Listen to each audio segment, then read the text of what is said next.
The Cop and the Anthem by O. Henry is a story about Soapy, who tries to do everything that is possible to get into prison. Let us see why he tries to do so and if he succeeds in his endeavor. On his bench in Madison Square, Soapy moved uneasily. When wild geese honk high of nights, and when women without sealskin coats grow kind to their husbands, and when Soapy moves uneasily on his bench in the park, you may know that winter is near at hand. Soapy's mind became cognizant of the fact that the time had come for him to provide against the coming rigor, and therefore he moved uneasily on his bench. On this cold winter night, when wild geese cry in the cold, and women who do not have expensive coats hug their husbands for warmth, Soapy was uneasy in the bench that he was lying on, wondering how he would face the harsh winter without a home. The hibernatorial ambitions of Soapy were not of the highest. Hibernatorial means plans for a shelter. In them, there were no considerations of Mediterranean cruises, of soporific southern skies drifting in the Vesuvian Bay. Soporific means sleep-inducing and relaxing. Southern skies here refer to regions with warm sunlight. 3 months on the island was what his soul craved. Here, island refers to Blackwell's Island that once housed a jail. 3 months of assured board and bed and congenial company. Congenial means friendly. All Soapy wanted was to go to the prison for 3 months of winter, where he would get food and shelter and his kind of company. For years, the hospitable Blackwells had been his winter quarters. Just as his more fortunate fellow New Yorkers had bought their tickets to Palm Beach and the Riviera each winter, so Soapy had made his humble arrangements for his annual hijira to the island. Hijira means migration. And now the time was come.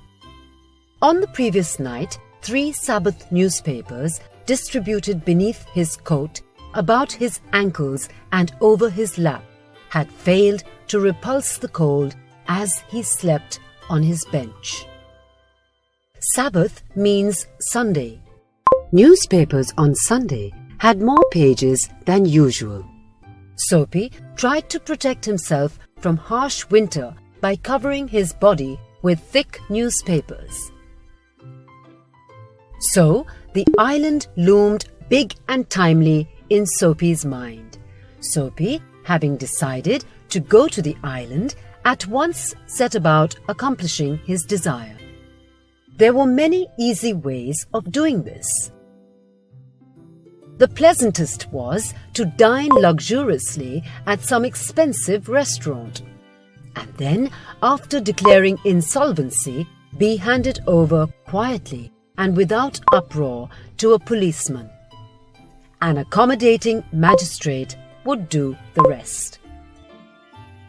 Soapy left his bench and strolled out of the square and across the level sea of asphalt and halted at a glittering cafe. Soapy had confidence in himself from the lowest button of his vest upward.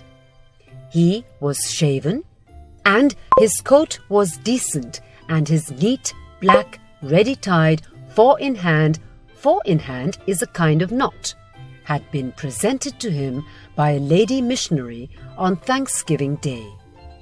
Lady missionary means a woman working for charity, probably a nun. If he could reach a table in the restaurant, unsuspected success would be his. The portion of him that would show above the table would raise no doubt in the waiter's mind. A roasted mallard duck, thought Soapy, would be about the thing, with a bottle of Chablis and then Camembert, a demi-tasse and a cigar. $1 for the cigar would be enough. The total would not be so high as to call forth any supreme manifestation of revenge from the cafe management. Manifestation means show, and yet the meat would leave him filled and happy for the journey to his winter refuge. Here, Soapy decides to eat well, but not so expensive as to raise suspicion or cause the hotel management to take severe action, but just enough to get arrested as planned. But as Soapy set foot inside the restaurant door, the head waiter's eye fell upon his frayed trousers and decadent shoes. Frayed means tattered. Decadent means old and torn. Strong and ready hands turned him about and conveyed him in silence and haste to the sidewalk. Conveyed means transported. Soapy turned off Broadway. Broadway is a famous street in New York. It seemed that his route to the coveted island was not to be an Epicurean one. Coveted means wished for. Epicurean means related to fine food and drink. Some other way of entering limbo must be thought of. Limbo means a state of inactivity. At a corner of 6th Avenue, electric lights and cunningly displayed wares behind plate glass made a shop window conspicuous. Cunningly here means cleverly. Conspicuous means visible or noticeable. Soapy took a cobblestone and dashed it through the glass. People came running around the corner, a policeman in the lead.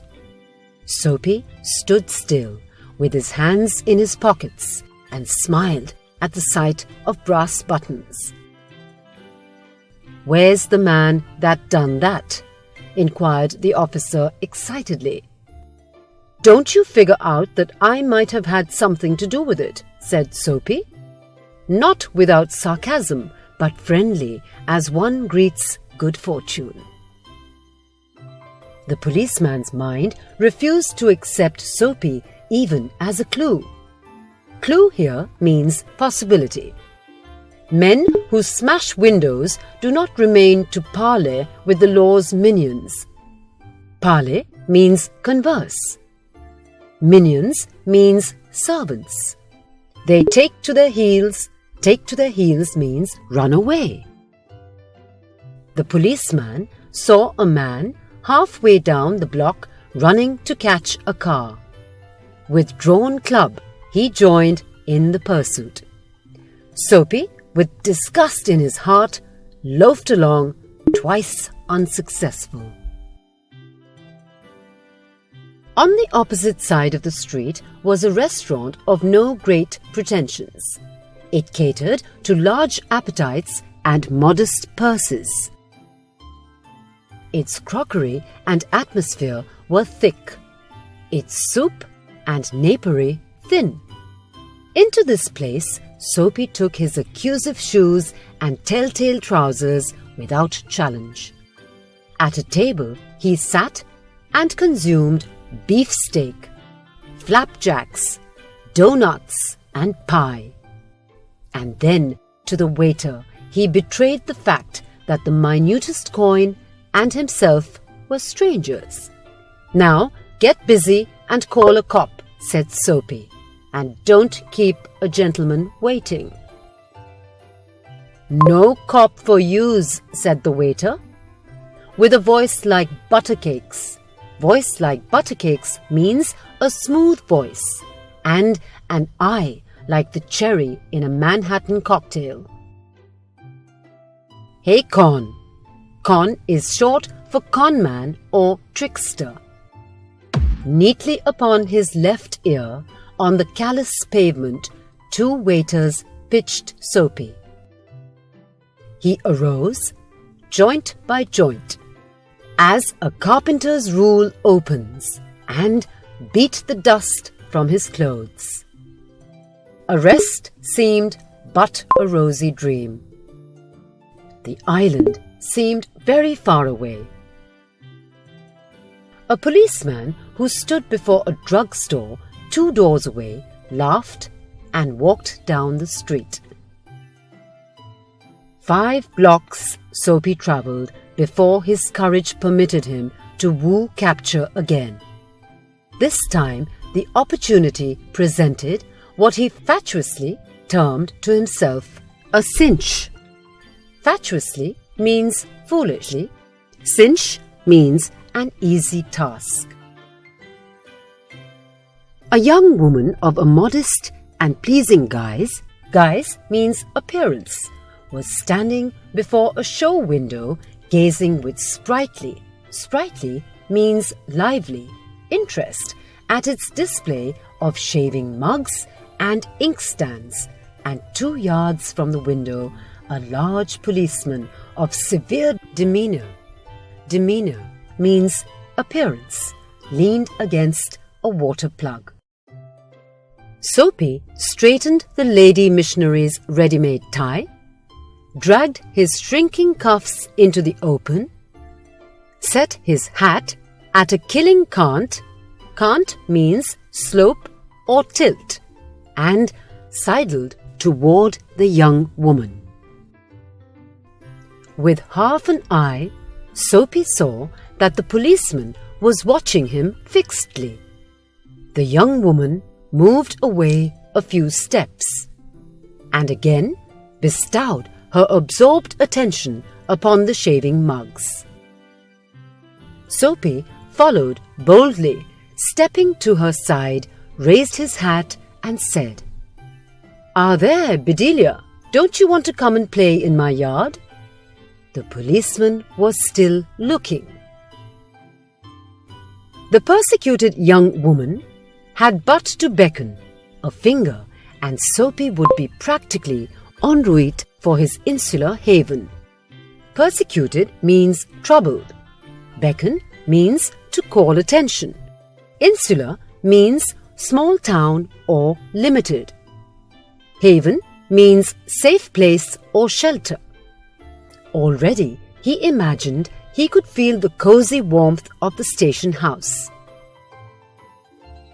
The young woman faced him and, stretching out a hand, caught Soapy's coat sleeve. "Sure, Mike," she said joyfully. With the young woman playing the clinging ivy, Soapy walked past the policeman, overcome with gloom. He seemed doomed to liberty. Doomed means condemned. Women in furs and men in greatcoats moved gaily in the wintry air. A sudden fear seized Soapy that some dreadful enchantment means terrible spell, had rendered him immune to arrest. The thought brought a little of panic upon it.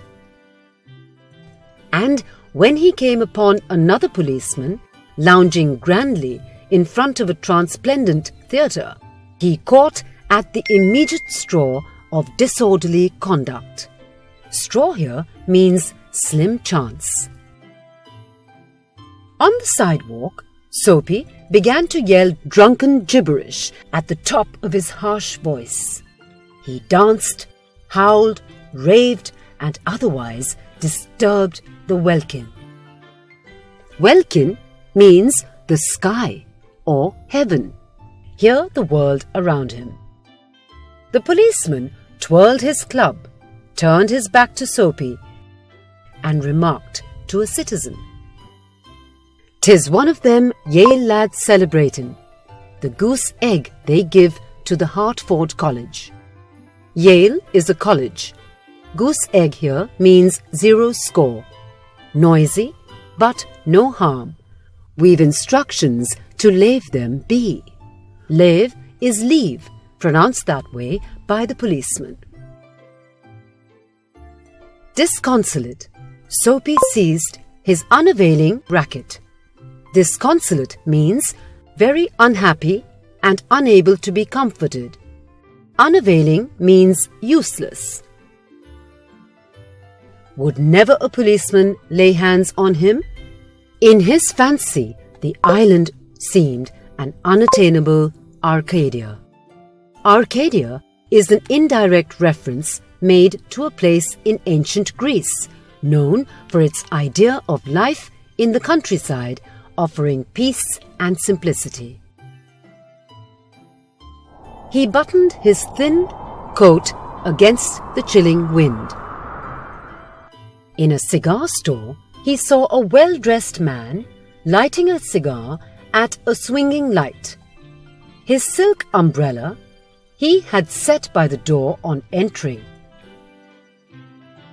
Soapy stepped inside, secured the umbrella, and sauntered off with it slowly. The man at the cigar light followed hastily. "My umbrella," he said sternly. "Oh, is it?" sneered Soapy, adding insult to petty larceny. Petty larceny means petty theft of personal property. "Well, why don't you call a policeman?" "I took it." "Your umbrella. Why don't you call a cop? There stands one on the corner." The umbrella owner slowed his steps. Soapy did likewise, with a presentiment that luck would again run against him. Presentiment means intuition. The policeman looked at the two curiously. "Of course," said the umbrella man. "That is well. You know how these mistakes occur. If it's your umbrella, I hope you'll excuse me. I picked it up this morning in a restaurant.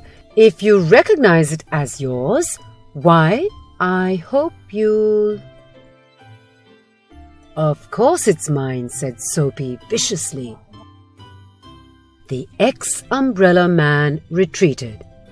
The policeman hurried to assist a tall blonde in an opera cloak across the street in front of a streetcar that was approaching 2 blocks away. Soapy walked eastward through a street damaged by improvements. He hurled the umbrella wrathfully into an excavation. Wrathfully means angrily. He muttered against the men who wear helmets and carry clubs. Men who wear helmets and carry clubs means policemen, because he wanted to fall into their clutches. They seemed to regard him as a king who could do no wrong.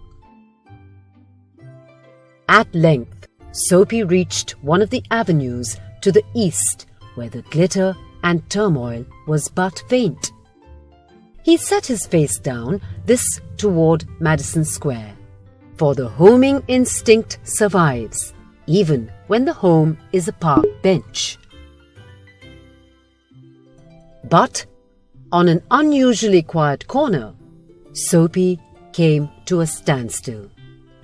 Here was an old church, quaint and rambling and gabled. Through one violet-stained window, a soft light glowed, where, no doubt, the organist loitered over the keys, making sure of his mastery of the coming Sabbath anthem. For there drifted out to Soapy's ears sweet music that caught and held him transfixed against the convolutions of the iron fence. The moon was above, lustrous and serene. Vehicles and pedestrians were few. Sparrows twittered sleepily in the eaves. For a little while, the scene might have been a country churchyard. Eaves means roof spaces. And the anthem. Anthem is a prayer song that the organist played, cemented Soapy to the iron fence, for he had known it well in the days when his life contained such things as mothers and roses, and ambitions and friends, and immaculate thoughts and collars. The conjunction. Conjunction means coming together of two or more things, of Soapy's receptive state of mind and the influences about the old church. Wrought. Wrought means brought about, a sudden and wonderful change in his soul. He viewed with swift horror the pit into which he had tumbled, the degraded days, unworthy desires, dead hopes, wrecked faculties, and base motives. Base motives means lowly thoughts that made up his existence. And also, in a moment, his heart responded thrillingly to this novel mood. Novel means different or new. An instantaneous and strong impulse moved him to battle with his desperate fate. He would pull himself out of the mire. Mire means mess. He would make a man of himself again. He would conquer the evil that had taken possession of him. There was time. He was comparatively young yet. He would resurrect. Resurrect means rebuild his old eager ambitions and pursue them without faltering. Faltering means losing strength or momentum. Those solemn but sweet organ notes had set up a revolution in him. Tomorrow he would go into the roaring downtown district and find work. A fur importer had once offered him a place as driver. He would find him tomorrow and ask for the position. He would be somebody in the world. He would. Soapy felt a hand laid on his arm. He looked quickly around into the broad face of a policeman. "What are you doing here?" asked the officer. "Nothing," said Soapy. "Then come along," said the policeman. 3 months on the island, said the magistrate in the police court the next morning. Many a times we expect something to happen. However, the opposite happens. Life is ironical.